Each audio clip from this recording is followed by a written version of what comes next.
बधाई हो बेटी हो या बेटी। अभी आपके घर में बिटिया ने जन्म लिया है और अभी से आप चिंतित हो गए, तो उसके भविष्य में कैसे इसको पढ़ाएंगे लिखाएंगे और कैसे इसकी शादी करेंगे, आजकल जो फिजूल खर्ची हो रही है उसको कैसे मेंटेन करेंगे। तो आपको डरने की ज़रूरत नहीं है। केंद्र सरकार ने बहुत ही बढ़िया योजना का अवलोकन किया है अभी। उस योजना का नाम है सुकन्या समृद्धि योजना। उस योजना के अंदर आपको टेंशन लेने की ज़रूरत नहीं है। आप एक छोटी बचत से बहुत बड़ा अमाउंट पा सकते हैं। उसके लिए आपको कुछ ही नहीं करना है। आप बच्चे का जन्म प्रमाण पत्र और उसके आधार कार्ड की कॉपी किसी भी बैंक और पोस्ट ऑफिस में जाके ये खाता खुलवा सकते हैं। इसके अंदर लड़की की आयु 1 दिन से लेकर 10 वर्ष के बीच होनी चाहिए और खाते की वैल्यूएशन होती है 21 साल की। 15 साल आपको पे करना पड़ता है। उसके बाद 6 साल के बाद 21 साल का होने के बाद ये खाता मैच्योर होता है और आपको पूरी राशि विद इंटरेस्ट के साथ मिलेगी। इसके अंदर आप सालाना 250 रुपये से लेके 1.5 लाख रुपए तक जमा कर सकते हैं पूरे 15 साल के लिए। खाते की अवधि होती है 21 साल, तो आपको 15 साल ही पे करना है। उसके बाद 6 साल इस खाते को मैच्योर होने में लगते हैं और मैच्योर होने के बाद आपको पूरे इंटरेस्ट के साथ आपकी जो मूल राशि है वो उसके साथ मिल जाएगी। ये खाता आप किसी भी पोस्ट ऑफिस में और किसी भी बैंक में जाके खुलवा सकते हैं। इसके अंदर आपको 7.6% इंटरेस्ट दे रही है, जो कि बहुत ही बढ़िया इंटरेस्ट रेट है आज तक की। तो आप ये खाता खुलवा लो ताकि बच्चे के भविष्य की चिंता आपको नहीं करनी पड़े। मैं आपको पूरा ग्राफ दिखाता हूँ किस तरीके से इंटरेस्ट सरकार देती है और कितनी आपकी मूल राशि है उस पर कितना इंटरेस्ट देती है। 2023 में कुछ बदलाव किए गए हैं, वो मैं आपको बता दूं। सालाना न्यूनतम निवेश राशि 1000 रुपये कर दी है, 250 से बढ़ा के 1000 कर दी है और अधिकतम 1.5 लाख रुपये ही है। और इस योजना के तहत कुल 15 वर्ष तक आपको प्रीमियम राशि जमा करनी होती है, जिसकी परिपक्वता अवधि 21 वर्ष है। वर्तमान में इसकी इंटरेस्ट रेट है 7.60%।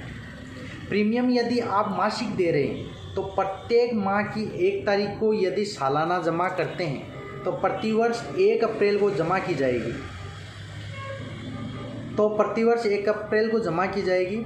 बालिका को 18 वर्ष पूरे होने पर उसकी उच्च शिक्षा की पढ़ाई हेतु 50% सरकार वापस पे कर सकती है अगर आप लेना चाहो तो। सुकन्या समृद्धि योजना का खाता आप दूसरी जगह भी ट्रांसफ़र करवा सकते हैं। योजना का लाभ दत्तक पुत्री जिसे आपने गोद लिया हो के लिए भी किया जा सकता है। यदि लड़की बालिग होने के बाद अब खुद चलाना चाहती है तो यह विकल्प है। अगर बेटी को आप NRI विदेश में पढ़ाई करवाने के लिए भेज रहे हो तो उसके लिए भी बदलाव किया गया है। अब सुकन्या समृद्धि का अकाउंट कुछ कारणों से बंद किया जा सकता है, जैसे यदि बेटी की कोई खतरनाक बीमारी हो जाने पर या माता पिता की मृत्यु हो जाने पर सुकन्या समृद्धि के अकाउंट को बंद करवाया जा सकता है। अगला बदलाव खाते के संचालन को लेकर है। पहले कोई भी लड़की 10 वर्ष पूरे होने पर खाते का संचालन कर सकती थी, लेकिन अब इस नियम में भी बदलाव कर दिया गया है। अब कोई भी लड़की 18 वर्ष की होने पर सुकन्या समृद्धि खाते का संचालन कर पाएगी। पहले 10 साल की थी, अब 18 साल कर दी। सुकन्या योजना के खाते मुख्यतः पोस्ट ऑफिस में खुलवाए जाते थे।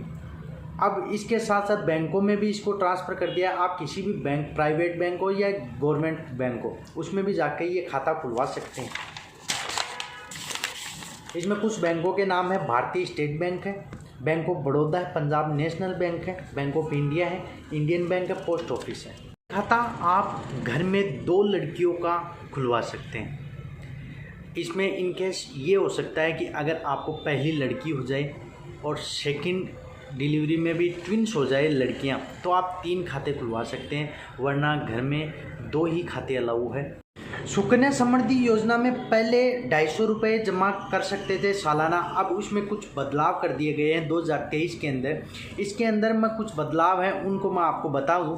सुकन्या योजना के अंतर्गत पहले आप 250 रुपये जमा कराने होते थे, लेकिन अब इस योजना में बदलाव किया गया है। अब यदि आप किसी वर्ष न्यूनतम राशि 250 किसी कारणवश जमा नहीं कर पाते हैं तो आपको मिलने वाली मैच्योरिटी राशि के ब्याज दर में कोई बदलाव नहीं होगा, यानी आप डिफ़ाल्टर घोषित नहीं किए जाएंगे।